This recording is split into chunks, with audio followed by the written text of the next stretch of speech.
Hi there, my name is Diane, but you can just call me D.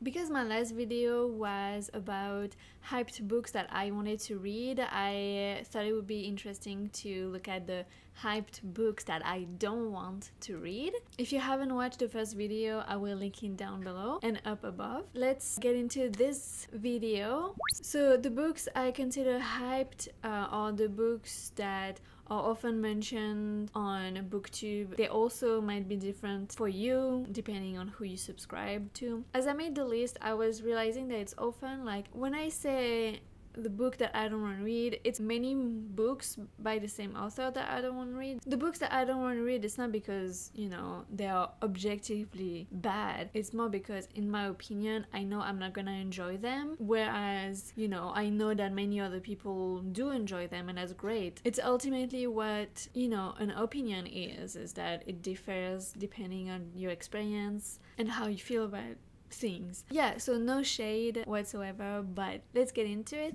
The first book that I don't want to read that I think has been really hyped is The Seven Husbands of Evelyn Hugo by Taylor Jenkins Reid. And I also don't want to read her next few books that she has. So one is Daisy Jones and the Six, and the new one that she's publishing this year is Malibu Rising. I just don't feel like the genre and the stories that those books are about interest me very much. It's a bit more like contemporary. It's about people's life in our world, I guess. I've heard like a lot of good things about those books, and maybe that's something that you'd be interested in, but for me personally, because I'm such a fantasy-oriented person, I'm not attracted by that type of books. But I've heard that her writing is beautiful, so maybe if she publishes something that sounds more interesting to me, then I would gladly check it out. So the next one is A Coat of Silver Flames by Sarah J. Maas. So this is a more like a fantasy romance type of book. I had read the first two books in the Coat of Thorns and Roses series. I did not like the first one and I was okay with the second one, but I just decided not to continue because I don't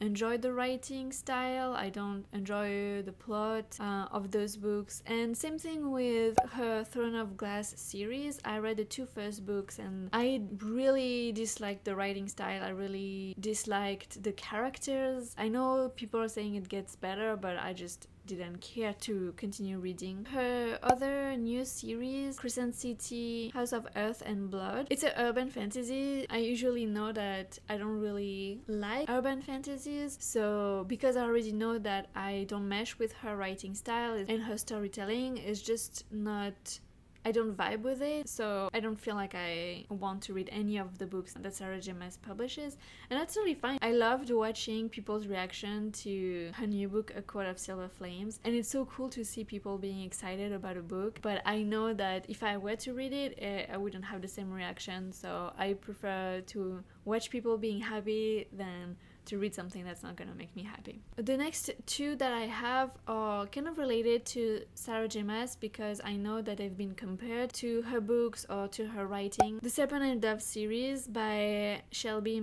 Maherin. So she has Blood and Honey and Gods and Monsters that are being released, and so I have read the first one in this trilogy, Serpent and Dove.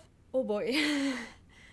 I definitely did not like it. Sometimes I can appreciate books that I dislike, but I can appreciate certain things about them. In this book, I just really, like I said, with Sarah J. Maas, did not mesh with the writing. The writing style is too different from what I enjoy reading. I think it also read a little bit younger in the sense that they were dealing with adult issues, but they were acting like children. I don't know. I just didn't really like it. I noticed anachronisms. I noticed misuse of the French language.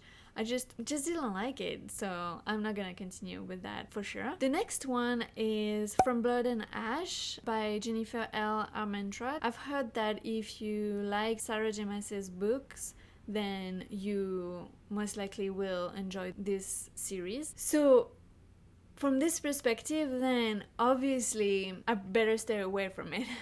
So the Blood and Ash series had, I think the next book in the series is a Kingdom of Flesh and Fire, and the next one will be The Crown of Gilded Bones. This is another fantasy romance. I've listened to a lot of people talking about this book and giving spoilers and stuff like that because I just knew that I would not enjoy reading it, and what they said, even people that loved it, what they said just confirmed that I would not have a good time, and that's okay, like that's totally fine. I'm dipping my toes in the fantasy romance genre, but there's no point in me wasting my time reading a book in this genre that I know from the get-go I'm not gonna like because of certain aspects of the writing, of the plot, and what the story is about, really. If I'm not interested, then that's not helping. I guess next one is the books, yes, but it's also the author in general. The Devil and the Dark Water by Stuart Turton. He was the author of the 7.5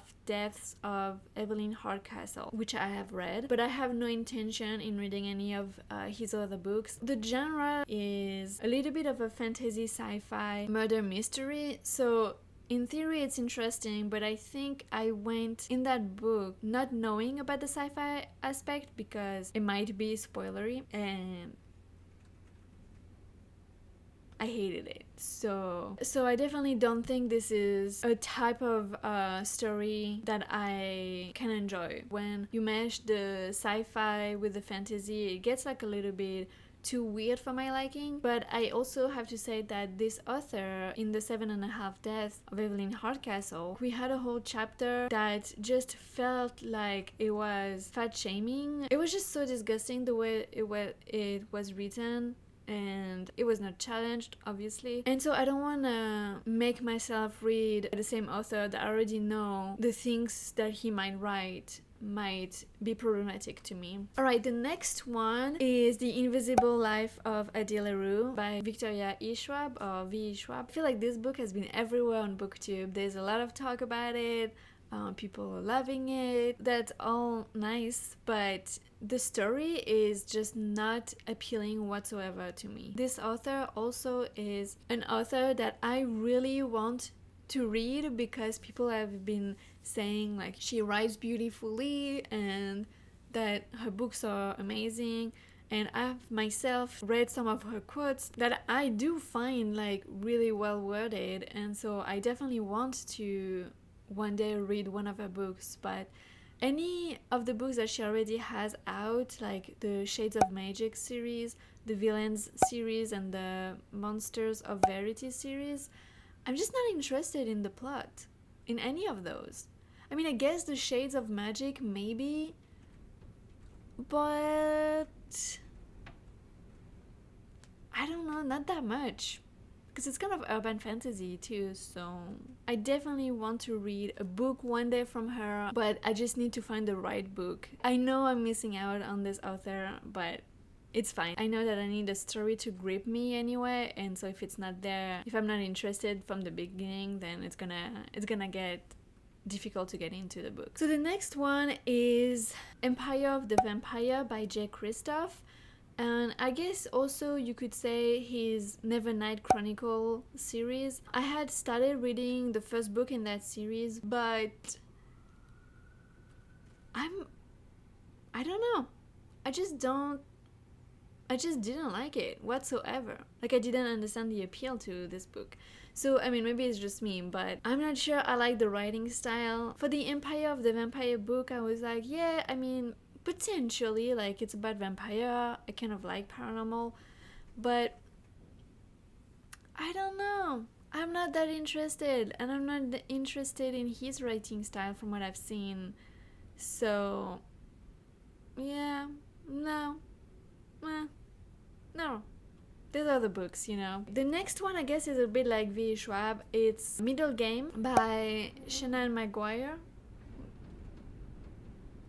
There's a lot of wind. Oops. I don't have any interest in reading this book in particular. The cover of the book is beautiful, so I would actually pick it up just based on the cover. But because I know what the story is about, I'm just not interested. I had read the first book in her Wayward Children series. Every heart's a doorway, every door is a heart. what's the name of this? Every Doors. Anyway, I'll put it there. I think I liked it okay. There's many books in this series. They're like short novellas, and I did get them for free through Tor as ebooks. So I think I might get into them one day and just like try to read all of them or something like that, because it's not that the storylines are not interesting, it's that there's so much other books coming my way that I always push them down because they're short. I'm like, yeah, I'll read them later at some point. It's not a no for this, but it's a when am I gonna pick them up. The second to last is Gideon the Ninth by Tamsin Muir, and I suppose the next one, the Hero the Ninth and Alecto the Ninth, that's coming in 2022. I had tried the first book. What I know with this book is that people are saying, you know, they're super lost about what the story is about and stuff, but you just kind of push through it. I can definitely confirm that. I was very lost when I started reading this book. And I guess maybe like another book came and like got my attention over it. I don't feel like you necessarily need to keep me in the dark for so long, because then you're just gonna lose my attention, right? So that's what happened, and I have no desire in picking it back up. I don't think the story now is appealing to me anymore. So, and then I guess the last book is a new release, and it's Lore by Alexandra Bracken. And so that's kind of funny, because when I was looking at all the new releases for this year, I had like went over this one. It's about Greek mythology in our world, and I was just like, I don't know if I'm like into such a setup necessarily. So I was like, okay, well, I'm probably not gonna pick it up, it's fine. And then I saw it in my library app, available super soon or something, and I was like, wow, that's weird, because I never get new releases super fast on Libby. Yeah, so I got it, and I was going to read it, but I had, I think, like other pressing books that I needed to read, so I just deferred my hold for later, and then I got it again. But by that time, House Salt Book Club had come up with a live show about this book. The hosts also had individual videos that I watched. From what they said, I just knew that I would really not like it. Whatever critique they had about the book, there was definitely something I would have noticed and not enjoyed. So I decided to give it to the next person, and hopefully they will enjoy it more than me. That's 10 books that are hyped or maybe overhyped for a few that I don't want to read. Let me know if you have any of those also that you don't want to read, or others maybe that you think are a little bit too overhyped and maybe that decreases your want to read them. I don't know. Subscribe if you want to see my next video, which is gonna be my February Tibor wrap-up. It's taking me a while to get those videos out with school and work. And like this video if you like talking about books, because I like talking about books. Have a great rest of your time. Bye.